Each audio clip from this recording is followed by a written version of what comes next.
तो यहाँ कोई अमीर खा सकता था या फिर वो जिसके पास मेंबरशिप कार्ड हो, और मेंबरशिप कार्ड पाना दिल्ली के ट्रैफिक में से 100 की स्पीड पर गाड़ी भगाने जैसा था। मायरा और अभिनव उस बड़े से आलीशान होटल में दाखिल हो गए थे। उसकी लॉबी इतनी बड़ी थी कि गुड़गांव के 2-4 छोटे मोटे बाजार आराम से उसमें समा जाए। होटल के रिसेप्शन एरिया में आराम से 3 हेलीकॉप्टर आकर खड़े हो सकते थे। वहां टेबल बुकिंग भी आपका सोशल स्टेटस देखकर ही की जाती थी। अरे वाह, देखो तो कौन आया है। अभिनव जब आगे चलता चला जा रहा था तभी उसे पीछे से यह आवाज आई। उसने पलटकर देखा तो पाया कि यह आवाज और किसी की नहीं बल्कि कामिनी की थी। इतने में कामिनी के साथ खड़े हरीश ने कहा, ओ अभिनव। अभिनव कुछ कह पाता उससे पहले ही कामिनी बोली, हरीश तुम्हें पता है अभिनव को नौकरी से निकाल दिया गया था। इतना कहते ही उसने साथ खड़े कृतेश को अपने पास खींच लिया। उसकी शक्ल देखकर पता चल रहा था कि वो कृतेश को कितना चाहती थी। कृतेश ने जब ये खबर सुनी तो उसके चेहरे पर भी मुस्कान आ गई। उसने अभिनव को छेड़ते हुए कहा, सीरियसली? तो अब क्या ये वापस डिलीवरी बॉय बन गया है? मायरा को ये सब समझ नहीं आ रहा था। उसने अभिनव से पूछा, ये सब क्या हो रहा है सर? कुछ नहीं, हर जगह कुछ ना कुछ होता ही रहता है। हम उस चीज पर फोकस करते हैं जिसके लिए हम यहां आए हैं। वैसे भी ऑफिस में बहुत काम पेंडिंग पड़ा है, अभिनव ने मायरा से कहा। इतने में हरीश बोला, लेकिन ये अभिनव इस होटल के अंदर क्या कर रहा है? तो यहाँ का खाना अफोर्ड कर पाएगा या फिर यहाँ भी अनन्या के पैसों से ही? और फिर तीनों हंसने लगे। अभिनव को गुस्सा आया और उसने कहा, मुझे नहीं लगता कि इससे तुम्हें कोई लेना देना होना चाहिए कि मैं यहां क्या अफोर्ड कर पाऊंगा और क्या नहीं। यह सुनते ही कामिनी जोर से हंसी और बोली, अरे इसकी तो आवाज वापस आ गई, मुझे तो लगा था ये गूंगा है। तभी वहां होटल का एक वेटर आया और कृतेश से बोला, वेलकम सर, मुझे अभी अभी फोन आया था कि यहाँ हमारे स्पेशल गेस्ट आने वाले हैं। मुझे लगता है वो आप ही है, चलिए मेरे साथ।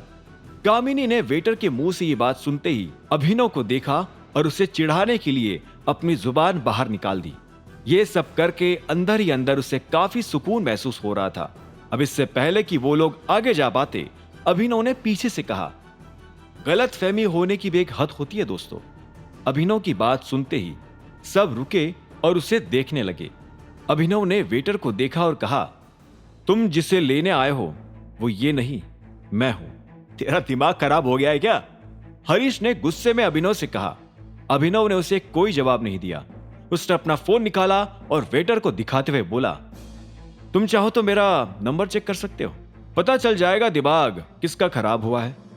वेटर ने अभिनव की बात सुनकर उसे एक पल के लिए देखा और उसके बाद उसके करीब जाने लगा। उसने अभिनव के हाथ से फोन लिया और सीधा रिसेप्शनिस्ट को थमा दिया। रिसेप्शनिस्ट ने अपना वक्त लिया और फिर मुंह उठाकर बोली, ये सही कह रहे हैं, यहाँ पर बुकिंग अभिनव के नाम से ही हुई है। यह सुनते ही अभिनव के चेहरे पर भले ही मुस्कान आ गई, लेकिन बाकी सभी लोगों के होश उड़ गए थे। अभिनव ने इशारे से वेटर को बुलाया और उससे वही सब करने के लिए कहा जो उसने अभी कृतेश के साथ किया था। यह देखकर कामिनी और कृतेश को बुरा लगा। कामिनी ने जैसे ही कृतेश की तरफ देखा तो कृतेश ने अपनी इज्जत बचाने के लिए कहा, काम डाउन, काम डाउन। उसके बाद उसने वेटर को देखकर कहा, हमें एक वीआईपी टेबल चाहिए, हमारे पास टाइगर मेंबरशिप कार्ड है। यह सुनते ही वेटर की आंखें आकार में दुगनी हो गई थी। कृतेश समझ गया था कि वेटर को उसकी बात पर विश्वास नहीं हुआ है, इसलिए उसने अपनी जेब से कार्ड निकाला और वेटर को दिखा दिया।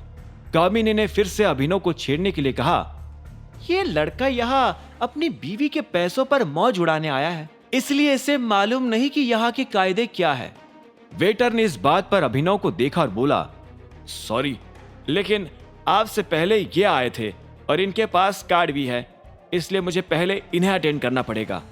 ये सुनते ही हरीश हंसने लगा। उसके साथ साथ अभिनव भी हंसने लगा। ना कामिनी को और ना ही मायरा को यह समझ आ रहा था कि अभिनव क्यों हंस रहा है।